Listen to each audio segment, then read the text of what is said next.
दर्शकों नमस्कार।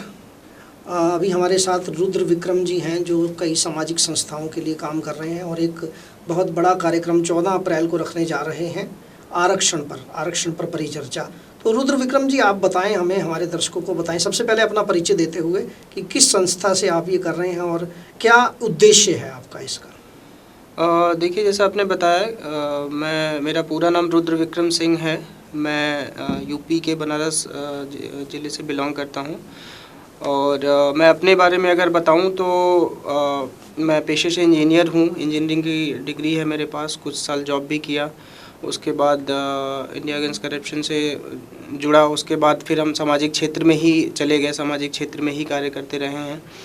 अभी कुछ दिनों में जब हम सामाजिक कार्य कर रहे थे, लोगों से मिल रहे थे, युवाओं से मिल रहे थे, तो हमें युवाओं की एक पीड़ा महसूस हुई कि बहुत सारे युवा इस बात से बहुत पीड़ित हैं, दुखित हैं कि जो आरक्षण है वो किस आधार पे दिया जा रहा है, उसका कोई मानक नहीं है, कोई आधार नहीं है और उस मानक की कोई समीक्षा करने वाला भी नहीं है।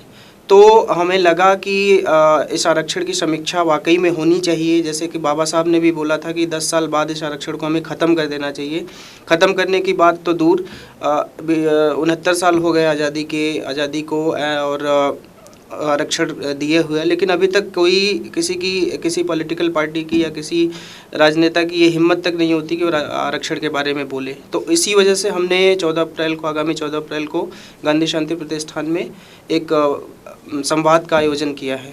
तो ये इस जो आपका ये संवाद का आयोजन किया है, इस संवाद में कौन कौन लोग आ रहे हैं अभी?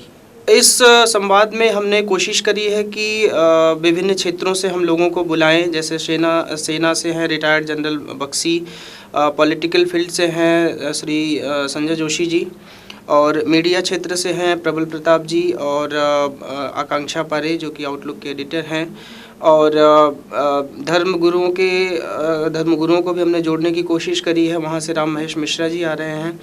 एक्टिंग लाइन को भी हमने जोड़ने की कोशिश करी है, वहाँ से यशपाल शर्मा जी आ रहे हैं। और इसी तरह हमने विभिन्न क्षेत्रों को जोड़ने की कोशिश करी है कि वो हर क्षेत्र का जो रिप्रेजेंट करते हैं वो हर क्षेत्र की अपने बताएं कि वह उनको आरक्षण की समीक्षा होनी चाहिए या नहीं होनी चाहिए। रुद्र विक्रम जी, आपका निजी मैं जानना चाहूँगा क्या मत है कि आरक्षण होना चाहिए या नहीं होना चाहिए? देखिए, आरक्षण जब दिया गया था तब आरक्षण इस सवाल का जवाब देने से पहले हमें ये जानना होगा कि आरक्षण दिया क्यों गया था। आरक्षण इसलिए दिया गया था कि जो देश के शोषित कुचलित वर्ग हैं उनको एक सामान्य श्रेणी में लाने के लिए। लेकिन अगर हम नज़र डालें तो जो शोषित वर्ग है वो अभी भी शोषित ही है। 2-4% की बात हम छोड़ दें तो मैक्सिमम परसेंटेज जो है वो अभी शोषित वर्ग ही बना हुआ है। जो लक्ष्य हमने 10 साल का निर्धारित किया था वो लक्ष्य हम 70 सालों में भी नहीं पूरा कर पाए हैं और मुझे नहीं लगता कि अगले 100 सालों में भी वो लक्ष्य पूरा होगा। तो आरक्षण दें। मुझे 2 बातें हैं यहाँ पर, एक तो लक्ष्य पूरा होगा या नहीं, क्यों नहीं होगा ये अलग बात है। आपका मत क्या है यहाँ पर कि इसको आरक्षण को ये बंद होना चाहिए या नहीं होना चाहिए? देखिए, अगर आप मेरी बात करें तो मैं ना ही आरक्षण के खिलाफ हूँ ना ही आरक्षण के साथ हूँ। हमारा जो मैं और मेरी संस्था कुटुंब है, हमारा मेन उद्देश्य जो है इस बहस को और इस संवाद को कराने का, हम दिल्ली के विभिन्न क्षेत्रों में भी जा रहे हैं, युवाओं की राय ले रहे हैं। तो हमारा उद्देश्य ये है कि एक युवा क्या चाहता है, देश का युवा क्या चाहता है जो उससे प्रभावित है।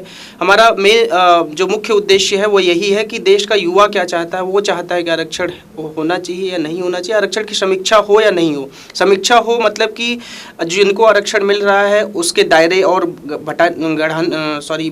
घटाने चाहिए या बढ़ाने चाहिए, या फिर किन्हीं और जातियों को या फिर आर्थिक आधार पे, या उसका मतलब कि जो भी सरकारें काम करती हैं 10 साल 5 साल में समीक्षा होती है। तो हमारा बस यही कहना है कि इसकी एक समीक्षा होनी चाहिए। समीक्षा के बाद जो नतीजे आएंगे, देश में बहुत सारे धुरंधर लोग बैठे हुए हैं, बहुत सारे राजनीतिज्ञ और विचारक बैठे हुए हैं, सांसद भी हमारे अच्छे खासे। मतलब आप केवल एक परिचर्चा करवाना चाहते हैं? जी, हम बस ये चाहते हैं कि एक देश में संवाद हो, बातचीत हो, और वो संवाद हम चाहते हैं कि संसद में भी हो।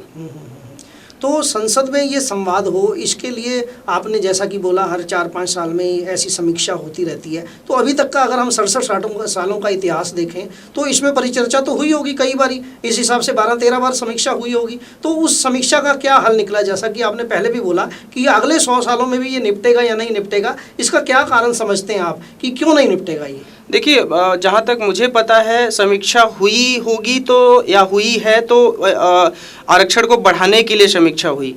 ये नहीं कभी समीक्षा हुई कि हमने जो मानक तय किए थे, हमने जो लक्ष्य तय किया था अगले 10 सालों का 1947 में कि जिनको हम आरक्षण दे रहे हैं उनको उनके जिस वजह से दे रहे हैं वो पूरा हो रहा है कि नहीं हो रहा है। इसका मतलब रुद्र विक्रम जी आपके अनुसार ये बात हुई कि आरक्षण केवल एक राजनीतिक स्टंट बन के रह गया? बिल्कुल बिल्कुल बिल्कुल, आप सही बात बोल रहे हैं कि ये राजनेता ही हमारे यहाँ के चाहते हैं कि आरक्षण कभी खत्म ही ना हो, लोग जो दबे कुचले हैं वो कभी सामान्य वर्ग तक पहुंचे ही ना, जिससे उनकी राजनीतिक रोटियां मतलब सिकती रहें। नूरा कुश्ती मानते हैं एक किस्म की? बिल्कुल बिल्कुल, वो चाहते हैं कि उनकी राजनीतिक रोटियां सिकती रहें और वो वोट बैंक की राजनीति करते रहें। बिल्कुल राजनीति करते रहें, मतलब उनको कोई मतलब नहीं है कि इस समस्या का समाधान हो या ना हो। मतलब है वो चाहते हैं कि समस्या का समाधान हो ही ना, वही यही चाहते हैं ना कि ना हो। जी जी जी जी। तो जो विश्वनाथ प्रताप सिंह ने मंडल आयोग लाने के बाद जो किया, और उस ज़माने में आपको भी शायद वो याद होगा कि नहीं याद होगा, तो उस ज़माने में जो छात्रों के साथ हुआ, और कई छात्रों ने जो आत्महत्या भी की थी और बहुत कुछ हुआ था, तो आप समझते हैं उस समय जो वो आवाज़ उठी थी उस तरह की आवाज़ दोबारा कभी नहीं उठी? मुझे नहीं लगता कि उसके बाद से कोई आवाज़ उठी, क्योंकि जो एक दो आत्मदाह भी हुए थे। गोस्वामी का, मुझे जहाँ तक मैं याद कर रहा हूँ, एक गोस्वामी हमारे युवा साथी थे, उन्होंने आत्मदाह किया। और उस जब मंडल कमीशन जो विश्वनाथ प्रताप सिंह लेके आए थे, उसके बाद से मुझे नहीं लगता कि कोई आरक्षण के खिलाफ आवाज़ उठी। हाँ, तो विश्वनाथ प्रताप सिंह को भी दोषी मानते हैं आप? देखिए, दोषी वो हर एक राजनेता है जिसने गलत चीज़ों को बनाया, गलत चीज़ों को लेकर आए वो। तो अगर ये गलत, जैसा कि आप देख पा रहे हैं, हम देख पा रहे हैं कि गलत वाकई में उन्होंने किया कि आप जो जातियां या फिर जो समूह सक्षम थे पहले से ही, उनको आरक्षण की कैटेगरी में ला के खड़ा कर देना एक गलत बात ही होगी। तो ऐसा नहीं है रुद्र विक्रम जी, देखिए जो अपराधी होता है, अपराधी को एक संरक्षण मिला हुआ है, एक आरक्षण मिला हुआ है कि जेल जाने पर उसको रोटी कपड़ा मकान सम्मान स्वास्थ्य सुरक्षा और कपड़ा भी मिलता है। लेकिन एक पढ़े लिखे व्यक्ति को नौकरी के लिए कोई आरक्षण नहीं है। क्या कहना चाहेंगे आप में कि आज 67 साल हो चले हैं और जो आम युवा है, जो आम पढ़ा लिखा युवा है, वो नौकरी के लिए जाता है, भागता है, चक्कर लगाता है, उसको नौकरी नहीं मिलती, वहाँ पर आरक्षण नहीं है और अपराधियों को आरक्षण है। क्या कहना चाहेंगे? देखिए, आरक्षण कहीं भी हो, चाहे अपराध शाखा में हो, चाहे नौकरी में हो, या कहीं भी हो, अगर आपकी क्वालिटी से कंप्रोमाइज़ हो रहा है, गुणवत्ता से कंप्रोमाइज़ कहीं भी हो रहा है, तो वो आरक्षण कहीं भी गलत है। नहीं, अपराधियों को आरक्षण इस बात का है कि उनको रोटी कपड़ा मकान तो मिलता है ना जेल में, लेकिन एक व्यक्ति जब पढ़ लिख जाता है, यूनिवर्सिटी से बाहर निकलता है, उसके लिए तो कोई आरक्षण नहीं है ना। बिल्कुल बिल्कुल, वही बात, वही शायद आप हमारी बातों को आप शायद समझ गए कि हम भी वही चाहते हैं कि एक जैसा कि आपने बोला कि एक अपराधी है, वो अपराध करके जा रहा है, फिर भी उसको रहने के लिए घर मिल रहा है, कपड़ा मिल रहा है, मकान मिल रहा है रहने के लिए, और खाने के लिए उसको चीज़ें मिल रही हैं। लेकिन एक जो पढ़ लिख के अपना इन्वेस्टमेंट करके अपने माँ बाप के सपनों को लेके आगे बढ़ रहा है, उसको यहाँ तक भी है कि वो खाने के लिए कुछ नहीं है, रहने के लिए घर नहीं है।